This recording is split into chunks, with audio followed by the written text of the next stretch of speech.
What's up, y'all? Ayo, ayo, ayo. What's going on? Testing 1, 2, 3. Hey.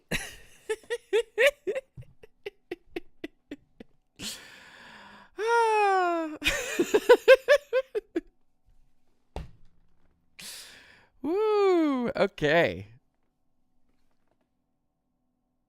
What's going on? What's happening? What's everybody drinking this morning?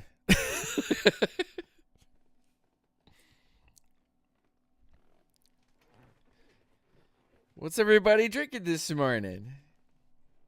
If you haven't said hi, say hi in the chat, please. By all means, I want to see everybody in the chat. I am simultaneously watching this live while I am also talking to you guys. Just that let me pull it a little this way.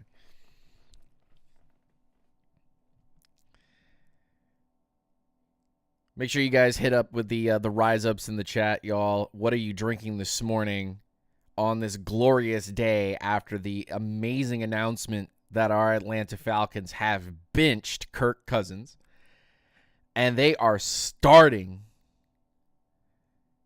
the Michael Penix era? What about live on X? Ooh, that's a good idea.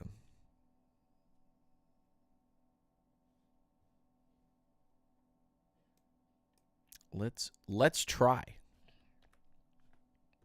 Let's try to do those things simultaneously. Can we go live on X at the same time? Poll, emoji, schedule, tag. I don't think I can.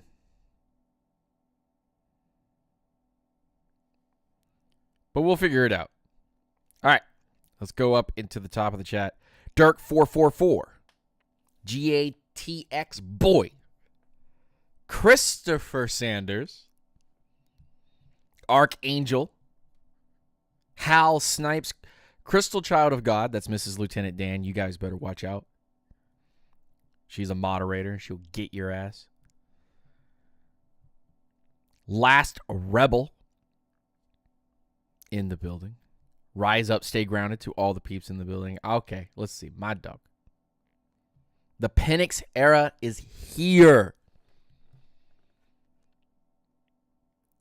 Dark roasted coffee. Ah. My boy. Growing pains, right? Yeah, true, Ark. True. Very true.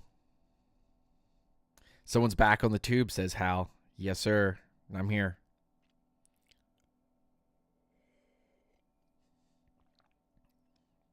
So, there's a couple of questions, but I'm going to go through the regular show things to get, to pay the bills, okay? So, we're going to go ahead and get that out of the way. And then we'll move into more unique discussion. But I'm going to do a couple of things here. This. Please stop being stupid. It's like it won't actually get bigger unless I pull it off of the screen. Crazy. Okay. It's good enough for me. And you know what, chat? I can barely see you guys, so I'm going to try to put you over here. There you go. It's a little bit better. I need to give you guys a blank screen, but we'll fix that later. Okay. Hi, guys. It's your boy, Lieutenant Dan, here, live on YouTube. Huh, crazy. That's insane. Live here on YouTube for Unintentional Grounding, live. The day of the Michael Penix era, starting in Atlanta.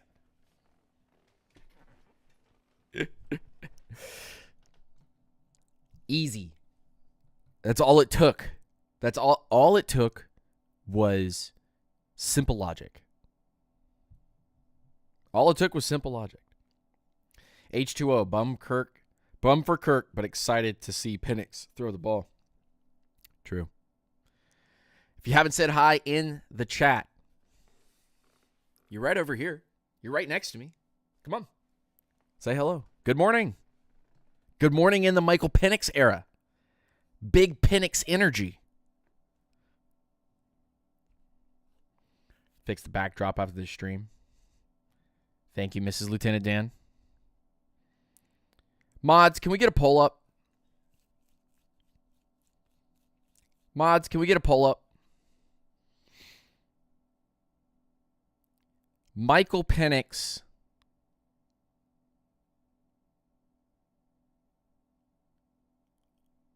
or Matt Ryan, which quarterback drafted by the Falcons has been more anticipated, more excited? Which one were you more excited about? Which one were you more excited about? Somebody, mods, put that up right now.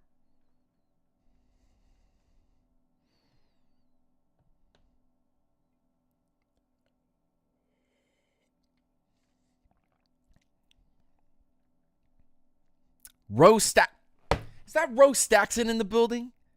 Boy! It's good to see familiar faces around here, dog. It's good to see familiar faces around here, dog. Not gonna lie. Wow. Crazy, dude.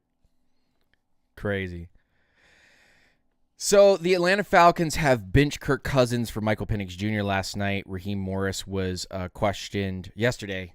Raheem Morris was questioned during the press conference about the confidence level of the quarterback, which Raheem had admitted to some degree, paraphrasing a little bit here, but that Kirk had lost, some confidence. That was not the type of QB play that they wanted. And honestly, just overall, that they believed in Michael Penix Jr. and that they felt like this was the right move for the Atlanta Falcons from a playing standpoint, from a football perspective. And that's at least the announcement that we ended up getting last night was, hey guys, we just believe that Michael Penix Jr. is the best option for us to have success because we believe that Kirk Cousins is limited. Maybe they didn't say that in full, but it pretty much was said. Make sure you guys share this out on the Twitterverse, on the X. Make sure you guys share this out on Instagram and the TikToks and the Facebooks and all the do me a favor, support me in a way that you could never imagine, that money cannot buy, by sending this out. Because this is what most Falcons fans were talking about. That's right. I'm literally banging my table. This is what Falcons fans were talking about. That when the limitations were set in place, when you could see specifically that Kirk Cousins was not going to be able to work out, that Michael Penix Jr. should have been ready to go.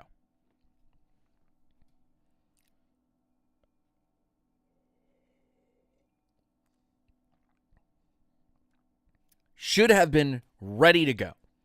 This should have been a long standing, easy, clean-cut process. Kirk's not ready. He's not 100%. He needs more time to heal. Mind's not there. Body's not there. Arm's not there. Kirktober's fun until you start just losing it. And your body can't keep up with the year. Because you're not 100%. If you're 100%, that's it's one thing if Kirk Cousins steps in and he goes, I actually am 100. Myself, the doctors, the coaches, my wife, my children say that I look exactly the way that I was before this injury. Then that's the only way that any of us in here have instilled confidence that this is Kirk Cousins is ready to go. He could do this. Otherwise, there is doubt and indecision with Kirk Cousins. And so this should have been at very, very long ago. September, October. Home game, somewhere in there, sprinkled in. Michael Penix Jr. should have been the starter, taking his lumps. And so I'm going to bring this up because it's relevant. It's very, very relevant to what we're discussing. You bet your ass that not only are people now upset, oh, we paid for Kirk and now we can't build anything. We should have been building around Michael Penix. Or what they were mad at beforehand, which is, oh, we shouldn't have drafted Penix because we got Kirk Cousins. That's one group that now believes that we've now flip-flopped from the Kirk overdraft of Michael Penix to now the overpay of Kirk, and now we don't have things to build around Penix. That's one group now. But here's the other group. And it's the group I'm sitting in. I don't care about hindsight. The past is the past, and Michael Penix Jr. is now the quarterback. You will have to deal with the dead money that's coming up, but the season's not over, and there's still games ahead, and it's time for us to watch 3 games of Michael Penix Jr. But here it is. Here's the point. Here's the part that I'm gonna have to I'm gonna hand this out, and y'all are gonna have to eat it. Welcome back to Desmond Ridder saga. We're only giving him 3 games at the end of the season in a playoff race.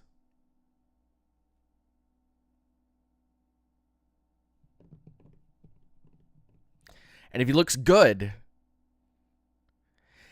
it's not enough of a sample size. We're talking about a first-round pick versus a third-round pick. Whoop-de-flip. But I repeat, it's a 3-game sample size. Obviously, I'm giving the keys to Michael Penix Jr. because I know that Kirk Cousins can't go, and maybe he's healthy next year, and a team decides that they want to take the risk. And it is a risk with Kirk Cousins, and you get a 4th, at best, 5th round pick, and you eat money. Okay. It's not about comparison to the player. It's about the situation at hand. We are now putting Michael Penix Jr. in a 3-game get up and go. You know what I'm saying? Falcons fan 408. What's going on, my man? Rise up, stay grounded. Hope you're doing well. 3-game window. Possibly 4 or 5 if we go into the playoffs and actually outperform our limitations at this point. So, say Michael Penix Jr. does lead us to victories, but we miss the playoffs. Very, very likely scenario that Michael Penix Jr. comes in. He beats the Giants. He looks good, not great. He looks good. And then goes into a game against Washington. By the way, flexed to Sunday Night Football. Flexed to Sunday Night Football against Jaden Daniels.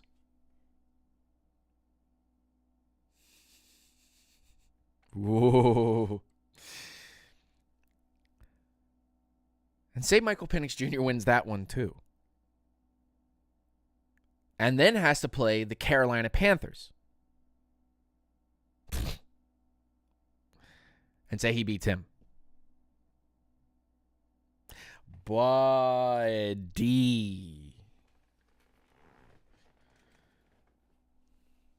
We could still end up missing the playoffs if the Bucs win out. And the wild card just boxes us out like the Packers, basically. Next year, selling Kirk is going to be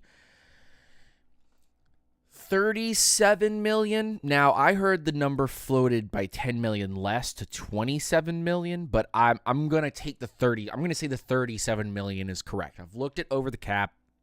I've looked at Spook Rack. I believe it's $37 million. $37 million of dead cap. That is already pre-counted money against the cap, but that player is currently not in the building, meaning you're paying for a player who is not there. Okay. I believe that also incurs a cap penalty for 2026. I would need to re-evaluate the contract very quickly. So here, I'll do it like this. I'll do it like Kirk Cousins contract. Spot rec. Just open that up real quick, like 2025, $37 million.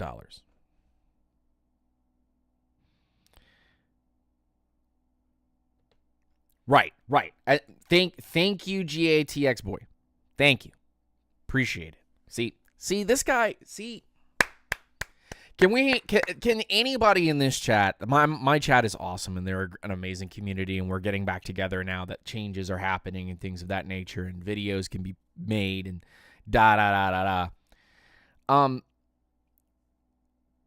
But can we just get like a big clap for GATX boy? Like, dude's out here just bam bam bam hitting it, like so much good. I'm not disregarding what's going on up here. I'm just saying I'm currently on a whole nother bender. Christian, what's going on, my man? Rise up, stay grounded. I hope you're doing well. You would have to agree to a trade before that March 10th to March 16th setup. You would have to agree to a trade before that time period where you owe the additional $10 million. So if the Falcons can offload Kirk Cousins for $27 million and have technically you save $12 million, but $2.5 million in savings if they don't reach an agreement by the allotted date. It'll be $37 million owed. But if they can get away with the $27 million and give him to a team that is probably going to have to be within location status for Kirk because his family has just relocated to his wife's home state and they got a house. I personally, this is just me, personally feel like Tennessee might be the option. Now, here's the other thing. I'm going to pull this up as well. This is the draft order currently for the 2025 NFL draft. The Vegas Raiders are sitting at 1, Giants at 2, New England at 3, Jacksonville 4, Carolina 5, Tennessee 6, Cleveland 7, Jets at 8, Chicago 9, New Orleans 10. I'm going to stop there. New Orleans most likely will not pick up a contract there and will not trade with Atlanta. It would be unwise for both sides to do any business, so that's most likely not going to happen. And Chicago has Caleb Williams, so that's probably not going to happen as well. Rose Stackson and Terrence Holmes, what's going on, guys? Rise up, stay grounded. Hope you guys are doing well. If you would like to say hi in the chat, by the way, and you just want to, hey, what's going on? Just right over there. Door's there. It's open. Now, the Jets are an interesting discussion, but I think the Jets will have to have a long-standing discussion about their front office and also the direction of Aaron Rodgers, as well as a possibility of drafting a quarterback here in the top 10 of the 2025 NFL draft. I don't know. Maybe that's Jalen Milroe. Maybe you get a shot of Sador. There's really nothing here in this draft as far as quarterbacks are concerned. So just personally, I believe that, okay, so the Falcons have now started Michael Penix Jr. Now there's only one quarterback from this past draft class who has not started. That's going to end up being the kid out of Michigan with the Minnesota Vikings. So my look at here in the top 10, if we were trying to give a quarterback, specifically Kirk, if you can get the $27 million version of this trade, my thought process would be New Orleans isn't going to bite. Chicago's not doesn't need. The Jets are probably not going to end up biting. And Kirk will have to waive his no trade clause.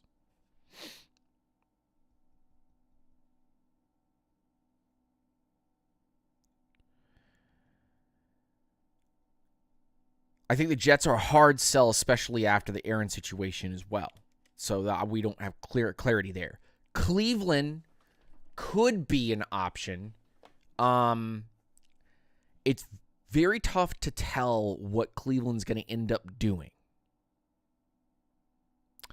So then that brings us to 6 with the Tennessee Titans. And I see everybody already in the chat over here. Just y'all are already way ahead of it.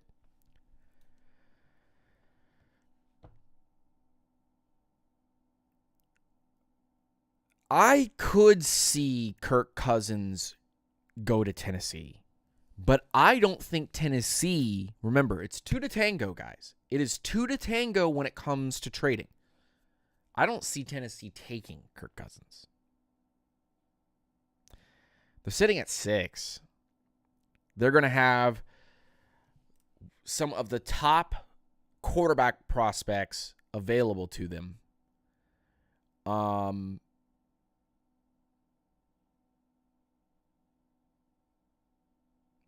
And after the season that Kirk Cousins has had, it's I don't know if you can convince Tennessee, especially after having a Will Levis and who's been there, Malik Willis. They fumbled that. They've just been bad at picking quarterbacks. So maybe that's the trend. Maybe that's the trend. They go, okay, we'll take Kirk for 5th. In fact, actually, let's see what Tennessee's current draft picks are. They have a 5th. Yeah, they could give us like 144. 140. I mean, a top 150 player is at least somebody that's depth on your team. A 5th round, 7th pick.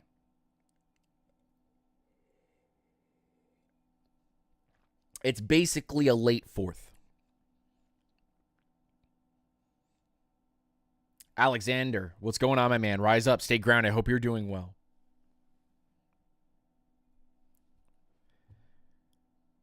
But even if, okay, so you owe $27 million. In fact, actually, while I'm here, I'm on the site to be able to do this. Let's do a,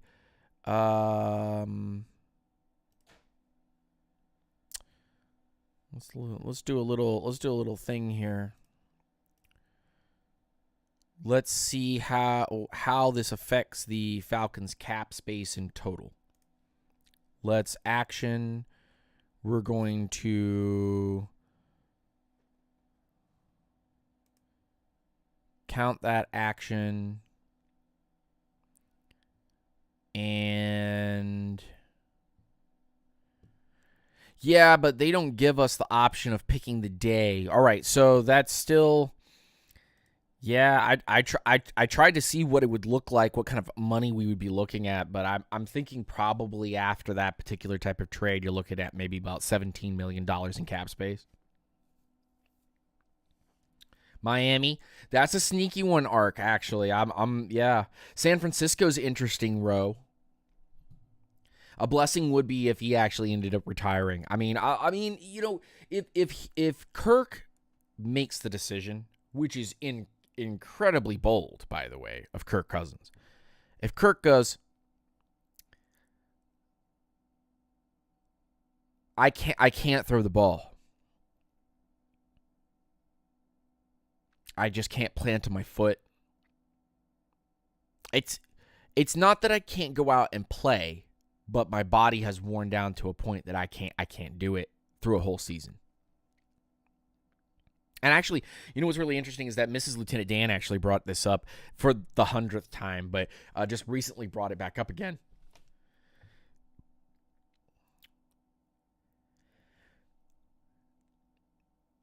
I don't know how it works in football.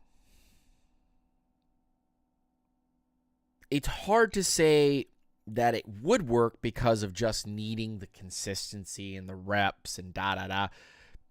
But I could be persuaded to do a baseball style pitcher in, pitcher out type of deal.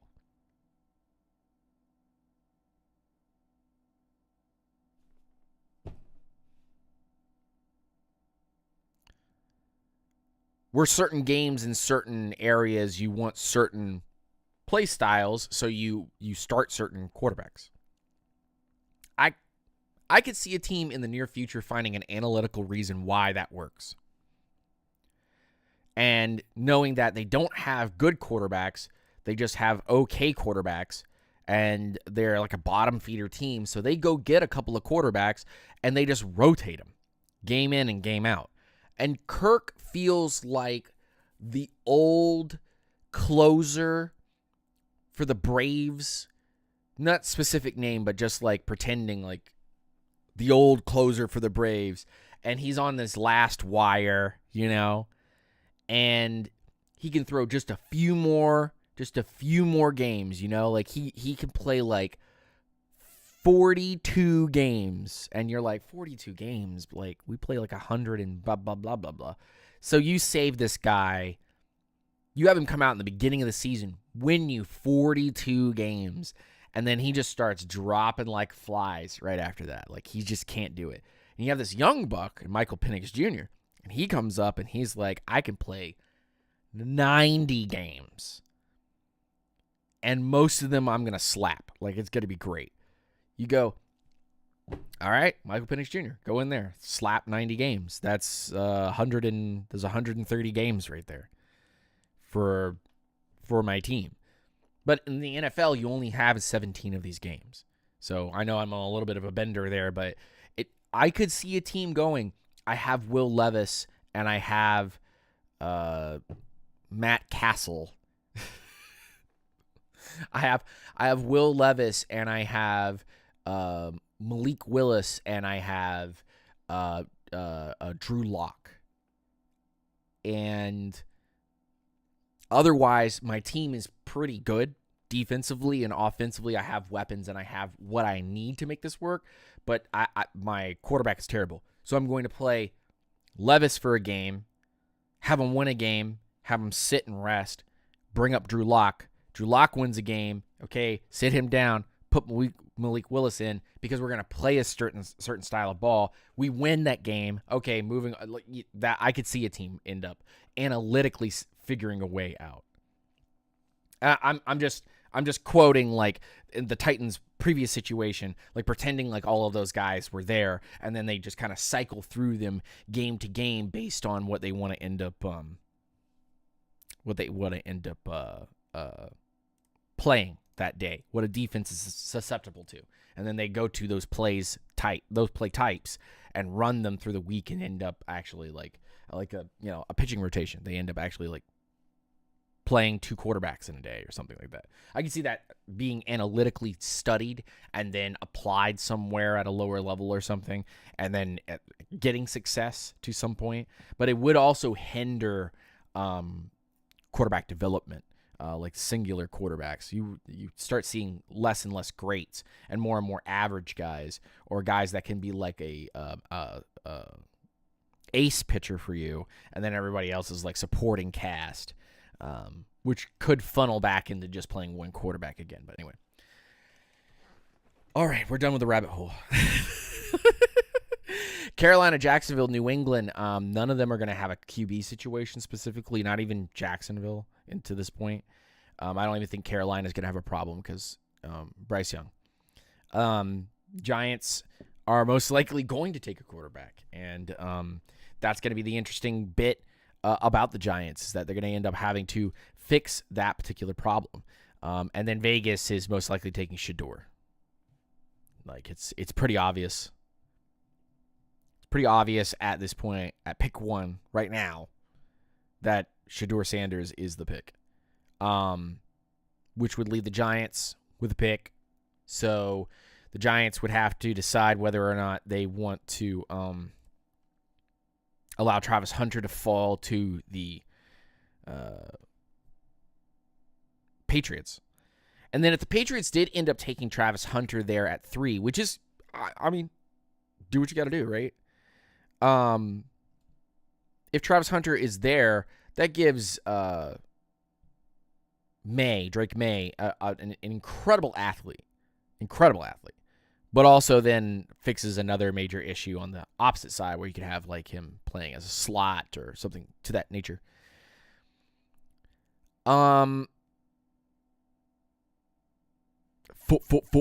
Four. Terrence Holmes, thank you so much for the $2 donation in the super chat, my man. It's Penix time. Let's go. Yes, sir. Get set.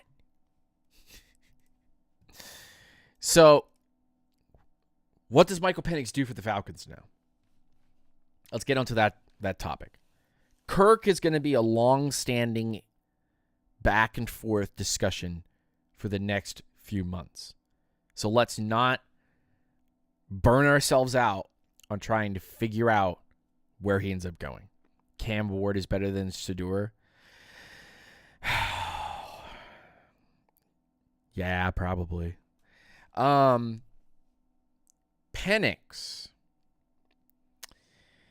So what do you do now offensively? You've got a couple more days. You've got a couple more days to figure it out. I like this post actually from NFL Notifications where it says, Kyle Pitts' excuse stops here. If he continues to struggle with Michael Penix as his quarterback, it is time to declare him a bust. So here's my Michael Penix question. Michael Penix and Drake London. That's going to be good. Michael Penix and Bijan Robinson. That's going to be good. I just watched the whole game with Michael Penix not being able to find somebody, specifically downfield against Texas and dropping the ball down to a Bijan type running back there in Washington, and they were abusing that. They also did a lot of wide receiver screens, which was interesting.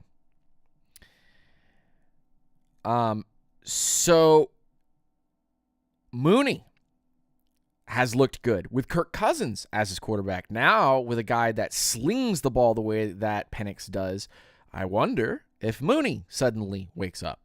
All right, so we've now talked about all of those things. Now let's talk about the elephant in the room. I'm not going to talk about Tyler Algier or our backup tight end or Kadarrell Hodge, okay? Pamela Johnson, what's going on? Rise up, stay grounded. Hope you're doing well. There might be some delay. I'm not 100% sure if there's a delay, but there might be like a 5-second, 10-second delay. I try to do no delay, but whatever. So let's just, and by the way, if you guys are having a fantastic time, hit the like button, share this on X, share this on Twitter, share this on Instagram, Facebook. Help your boy revive the channel, start doing these shows on mornings and whatnot, and news and notes, and be able to have discussion with you guys, and kind of bring a fan perspective to everything, while also thinking about it as analytically as possible. Does Kyle Pitts wake up with Michael Penix Jr. as the quarterback? I'm unsure, because watching Michael Penix utilize his tight end in Washington. They streamlined the tight end and had the tight end catching some very unique fades, slant routes.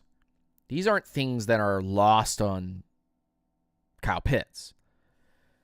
But if Kyle Pitts is still not specifically targeted when Michael Penix Jr. takes the field against the New York Giants, and a couple of times they're going to end up trying to force feed this in. They're going to get the run game settled. They're going to get the wide zone running game settled. They're going to get the interior running game settled. They're going to run the ball down the throat of the Giants. They're going to try to hit them where they're injured. They're going to try to hit them where they hurt. They're going to try to expose a part of the game that they are good at utilizing. And then they're going to start opening up the passing game. It might be a little to Bijan, and then a little bit to Mooney, and then a little bit to London, and then eventually you may end up seeing, or very, very early on, you may end up seeing attempts and or actual completions to Kyle Pitts. And I think the very interesting part about this, and GATX boy actually just stated it in the chat, is that this team is well set up as long as Kyle Pitts works out. Okay? If Kyle Pitts is still struggling to do things, I am shipping him out for a 4th-round pick.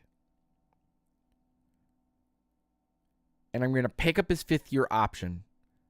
I'm going to ship him out for a 4th to a team, maybe even with Kirk Cousins.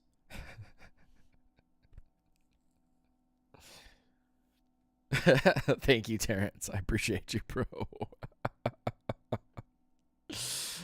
Oh my gosh. Well, you're gonna have to do something because you have to actually activate the 5th-year option, right? You have to pick up the 5th-year option so you still have his rights, and then you have to send him off to somewhere.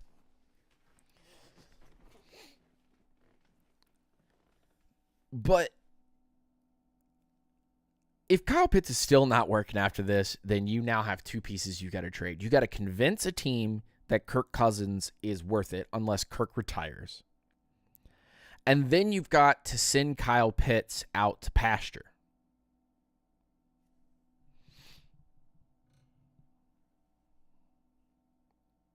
Then you got to send him out to pasture. Now you got to send him to a team and say he's a reclamation project. He's a young car that just needs a new transmission.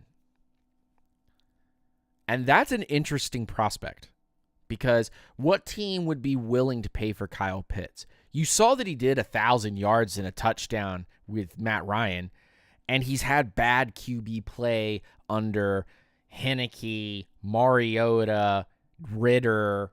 He just wasn't really getting anything done.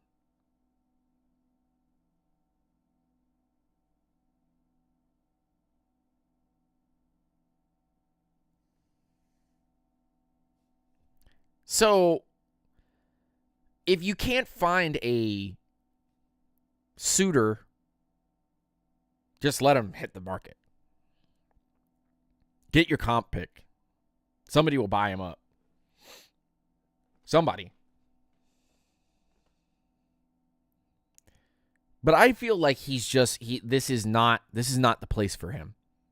And he's been held back because of a previous regime, because of bad quarterback play. And finally now he gets Kirk Cousins.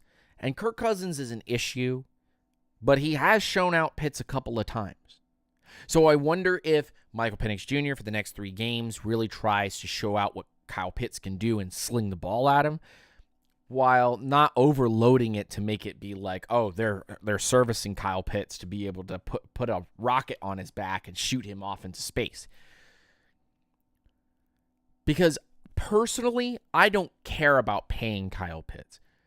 I'm just a Falcons fan out in the middle of Florida. So obviously, Kyle Pitts can be like, beep, to me. But Kyle Pitts has shown me literally nothing and is obviously taking plays off because I watched the film and I watched how the plays develop, and I watched somebody that's not giving 100% effort. Oh, yeah, I agree. I agree, Pamela. I agree. It's why they're in the pistol so much. It's not just because Kirk Cousins can't be under center and get off on his ankle. And I think that is a big portion of it. Let's not lie about that. It's a big portion of it. But I think this offense is built by the standard of Michael Penix Jr. being able to be there. And again, Michael Penix Jr. is not a scrambler, but he can scoot. Kirk Cousins cannot scoot. Kirk Cousins can't even do the boogie shuffle, okay? So I believe that if Michael Penix Jr. can come into this offense, and this offense is obviously designed for him because of what you see in Washington is very similar to what you see in the Rams offense, which is very similar to what you see being put onto the field today, then there may only be a few changes that need to be done and maybe some upgrades here or there between, the keeping the Pitts, the keeping the Mooney, the keeping the Ray McLeods and so on and so forth of this team. But this team right now is definitely made in the image of what the young quarterback is capable of doing. And if Kyle Pitts can wake up and be a formidable piece of this offense, maybe I'll end up changing my mind about Kyle Pitts deserving a contract. But right now, I wouldn't probably even pay him more than like $6 million a year, if that. Yeah, you're a unicorn with like a broken ass horn, dude. And you need new horseshoes. There's bro.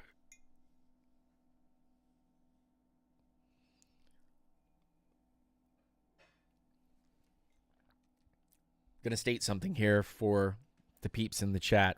And it's an obvious statement. I think most people kind of agree with this already.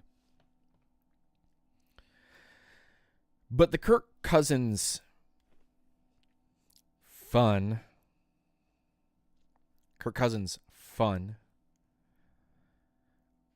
I think more or less did have a place.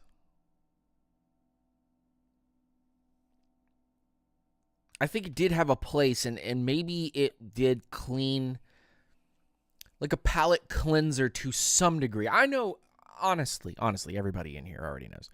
I know.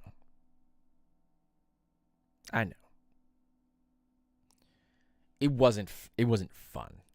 But maybe as a palate cleanser, it did its purpose. Because remember, this fan base was completely divided between the pro and anti-Ritter, start Heineke, start Mariota, the Matt Ryan drama. And the Falcons, again, we said this early on. The Falcons made a very smart move.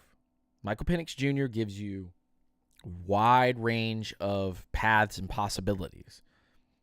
And signing Kirk Cousins in the first place allows you to not have to expose your rookie quarterback, even with an easy schedule. Even with an easy schedule in place, you could at least say, well, if Kirk wins, we can keep Kirk going and things are okay. Obviously, we're definitely not looking at that right now. But if the Falcons,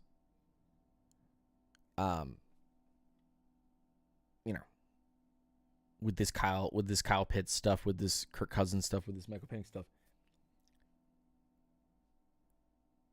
the Michael Penix opening here is going to make the Falcons look really smart. It's going to make them look very wise because they knew if this blows up, we have an answer. That's I think probably the biggest part of this is that in years past, there was no answer. If Matt Ryan goes down, what's the answer? It's Matt Ryan or bust. Make the offensive line as best as you can. Make an offense that suits Matt Ryan so he doesn't get hurt. That he can extend his career. He can be the MVP that we know that Matt Ryan is. And now this most recent regime had no answer for the things when things went wrong. Oh no. Oh well. That was the answer that we would get consistently, constantly. The Matthew 427. What's going on, my man? Rise up, stay grounded. Hope you're doing well.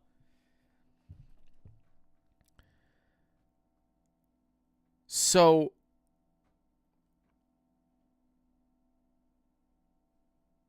you now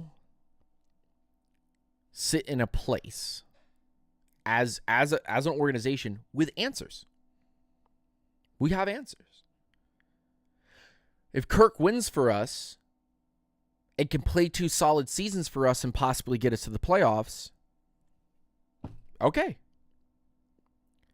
But if not, then we have the answer for the future now, if it doesn't work out, and for every year after, once Kirk Cousins is done playing in the NFL. I think a team can trade for Kirk, and most likely will trade for Kirk, because Kirk Cousins still allows you to have a 6-2 beginning of the season. I'm just saying 6-2 is still 6-2. I know it's 8 games. I know it's not technically, it is technically half the year, but 6-2, 6-2. If a team goes, man, if we could just have a healthy enough Kirk Cousins, the Falcons were obviously convinced. So don't tell me that somebody won't, because we did. Don't tell me we're a special case. We're not. Teams do this all the time. If we can just have a healthy enough Kirk Cousins with a defense that dominates, the way the Falcons were doing it. But what we're going to do is lean on our defense to make the big plays and allow Kirk at the beginning of the year to light a couple teams up. And then towards the end of the year, lean on our run game and lean on our defense and our special teams to do the job that it needs to primarily do. We could have and again, 3 games left in the season, and this is where we're currently at. Kirk literally declined through this whole thing, but our defense also played shoddy, and we don't have all the pieces here, so we don't have a defense that we can lean on. It's true. The Falcons aren't like that. The defense, just because Michael Penix gets here, does not mean that the defense suddenly has pass rush, okay? Not saying that they aren't getting home, but you've looked at most of our sacks came from 2 games. I'm not going to pretend that is consistency. Most of the year, we couldn't get any sacks. 10 sacks. We had 10 sacks through something like 8 games or something like that. It's like unacceptable. You got to be getting to the quarterback. You got to create long 3rd down situations. You got to make people dig deeper into their playbook instead of just allowing them to continue scripting. But I digress. Michael Penix Jr. gives you offensive opportunities, ones that you should have capitalized, specifically like against in the Raiders game. And there are other particular games where we got close but could not convert. Michael Penix Jr. doesn't fix Younghoe Koo and his ability to kick, especially if we need a clutch last-second kick. But if a team can convince themselves of that and say Kirk can get them that 6-2, 7-3 record, and the defense that they have, they can lean on that with a good run game and good support, then Kirk can either A, be a bridge for them, or B, literally cost them almost nothing because the Falcons aren't going to get anything, whether they're going to get like a 5th-round pick, 6th-round pick. It's going to keep getting worse. But if somebody does end up trading for him and he does end up, somebody takes that money on, then you will end up having a situation with extra draft capital, less that you have to owe. And then you most likely will end up also having to make decisions on Kyle Pitts, Younghoe Koo, Caleb McGarry, Jake Matthews, Grady Jarrett, Onyemata. And we can't subtract so many things and think that we can get into next year and actually win games. But if you can convince those things, I believe that Kirk Cousins can be traded. But let's focus. Now we have a game against the Giants. Now we have Michael Penix Jr. against the Giants. Can Michael Penix Jr., Kyle Pitts, Drake London, Bijan Robinson, Tyler Algier, Mooney, Ray McLeod, Kadarrell Hodge, this entire offensive line, can they stiffen up for these next 3 games, specifically starting this week, and beat the New York Giants by multiple touchdowns?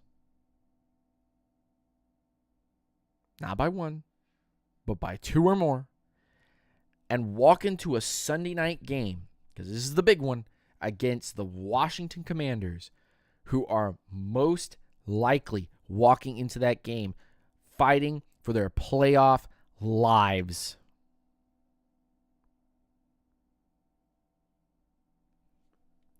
Can we walk into that game? 2 quarterbacks from the same draft class, one who's been doing very well, another one who's just jumping into their situation. We don't know what's going to happen this Sunday. Can we win? If the Falcons not only beat the Giants, which I believe they do, but beat the Washington Commanders, we could be seeing something very special.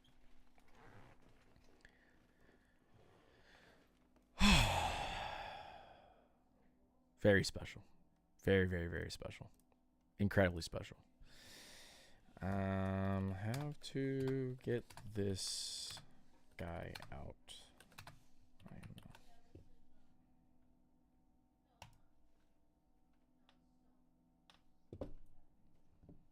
If you go 3-0,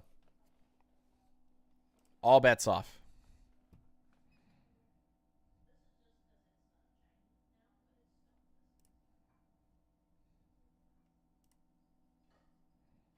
All bets off.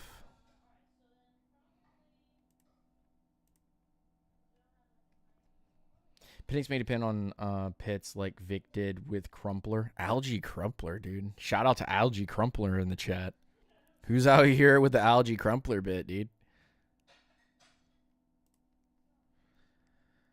So So I just want to point this out so that we can kind of get this out of the way too, because this is going to be a huge discussion point, whether we make the playoffs or don't.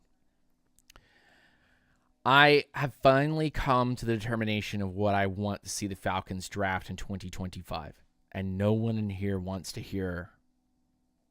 Not a single person is going to agree with me, but I find it to be one of the most pressing issues that the Falcons have, and it's slowly reared its head, and now I believe it's finally shown that it is an issue, and everyone in here needs to wake up. Everyone in here needs to wake up. Go tell your Falcons friends and family too. Tell them, shake them by the shoulders and say, wake up. The Falcons don't need an edge. They don't need a defensive end. And it's really funny that one of my mods has already. My mods know me too well. We need a freaking linebacker, bro. We need a linebacker. We need a pass rushing and full-fledged tackling linebacker.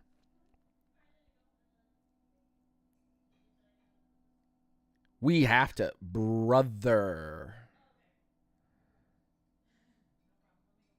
We have to have a linebacker.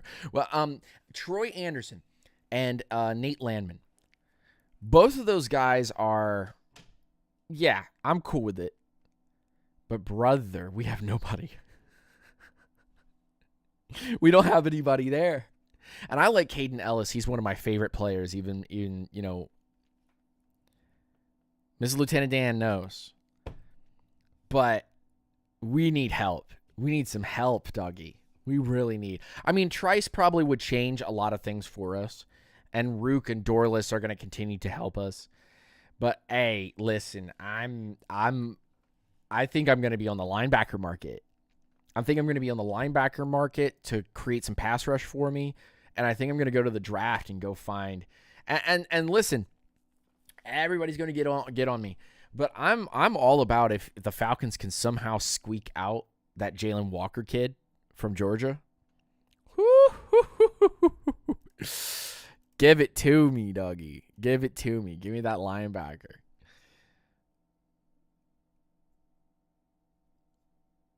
From Western Kentucky. I haven't gotten deep enough into the draft yet to start just quoting people from Western Kentucky, dude.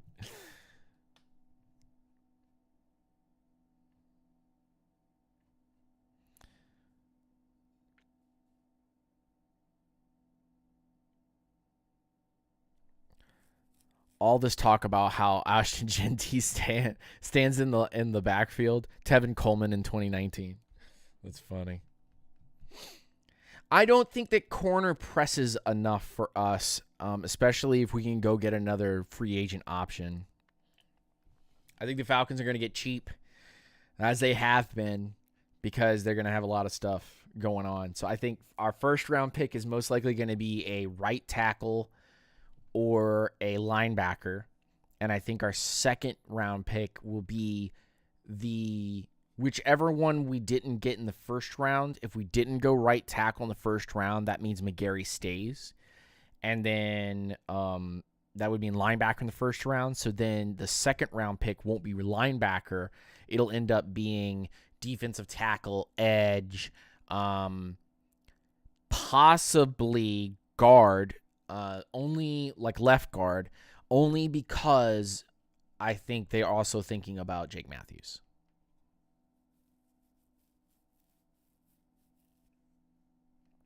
Yeah. Yeah. Pamela, I think it comes down to, like, you don't know what Trice is for you. AK has suddenly stepped up. D'Angelo Malone is starting to play well, and being utilized in the right spaces, is starting to wake up and actually bloom and blossom. So now you've got to start asking yourself, oh, you're talking about Malone. Now you're going to ask yourself, well, can I keep this young core and not have to worry about Judon and just go, like, double down on, like, another nice linebacker, pass rusher combo guy somewhere that needs some work, and then go into the draft and go find another one of those guys, traditionally, and go find yourself a 34 defensive end or nose tackle. But if you are going to go with the right tackle bit because Caleb McGarry starts getting Penix killed, I'm not speaking anything into existence. I'm just saying. If McGarry can't hold this, then I will go right tackle in the first round, best one that I can get. And then second round, I would go linebacker, defensive tackle, or best corner available. Yeah, so I think you probably keep AK, Zach Harrison, Trice, Dorless, Rook, Street. You let Judon, Grady go. You probably bring Troy back. I don't know. Troy and Landman might be surprise cuts next year, and you just bring in a full new linebacking group. Just some heavy hitters, because you're going to keep playing this Jimmy Lake 34 defense. I think it's going to end up actually becoming the Falcons' like main keys, because they knew that defensively they couldn't fill all the holes. They knew defensively they couldn't fill all the holes, so it just is what it is. All right. I thought this was going to be a wackier, crazier stream, but I'm happy it went the way that it went. So What I'm going to say is this. I don't know if I'm going to stream this game on Sunday. But what I will say is that my handle on Twitter is at UNGR_show. Okay? I'll be tweeting about some things. I'll be talking about some things. I'll be exploring some things, but trying to just enjoy the game to its best degree. I don't want to make it a work day. But personally, I would have liked to see Michael Penix Jr. get an opportunity earlier when Kirk started to really hit that wall. Now that we're at the last 3 games of the year, and 2 out of those 3 opponents are like cupcake level, we can do something against these guys. I feel that the Falcons are in such a good situation, even if they can't get rid of Kirk in the way they want to and allow him to go. I would like him to retire just because, not only from a business perspective, but also the fact that the Falcons could end up being like, Kirk, do you want to stay around the building and coach? Do you want to be part of the Falcons organization and have a job year to year here, where you can help out the QB room, or you can help out these guys, no hard feelings and all those things? That would have to be a Kirk decision, obviously, but you're getting a lot of players back next year. You're in a good position right now, offensively. You're probably going to have to load up on a couple of defensive pieces through the free agent period and the draft. I think it'll make it a lot more fun, especially since your quarterback costs you little to nothing. And what's absolutely maddeningly crazy is that he's actually going to play in his first year of being drafted. So that means that next year, very likely, that the Falcons, Michael Penix Jr. is the starter, Kirk Cousins is on another team or is in a coaching capacity or retired, and the Falcons have room after that to explore options for Michael Penix Jr. and make this team a lot better. Will it be complete? No. But I think it changes the offensive playbook and system and how we run things. And I think it also changes defensively how we start structuring stuff and start building. Because we need to have a nose tackle. We need to have a scary defensive base. You can't expect rookies to come in and immediately do everything for you. So the Falcons need to have money readily available for free agents. And they need to show in these next 3 games that with Michael Penix Jr., we're one of the most exciting teams. So, personally, I hope the Falcons go out and they blow the Giants out of the water. They are competitive and win against the Commanders, and I hope they blow the water. They blow the Panthers out of the water, blow them up, bomb them, and then head into 2025 with a renewed sense of confidence and purpose. That confidence and purpose, I think, more than anything, would be a breath of fresh air, especially if Penix comes out and turns out to be the right choice. And it won't hurt as much because people will go, I guess just for 2025, Kirk only played 1 year. But I guess for 2025, if you can get the cap hit down, it might be negligible enough to wipe the slate clean and just go, Kirk was the Falcons quarterback for a year and couldn't finish the year, and we're okay with the money that we spent because we don't owe anything in 2026. And so 2025, even if it's tight, as long as the Falcons can sell players to gain capital, and make replacements for some things that we need, this team comes into 2025 competing, not going into 2025 feeling like we're about to crash and burn. All right, rise up, stay grounded. I'll see you guys again on. I'm off tomorrow. Should we do quick show of hands in the chat? I want a rapid response as fast as you could possibly do. 1 for yes, 2 for no. Should we do a show tomorrow morning?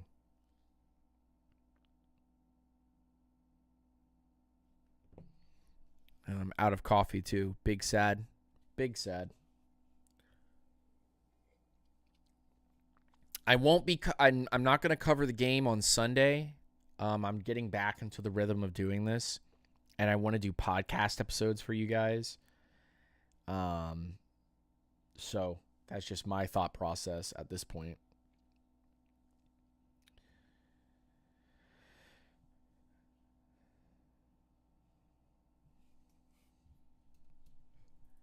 Okay.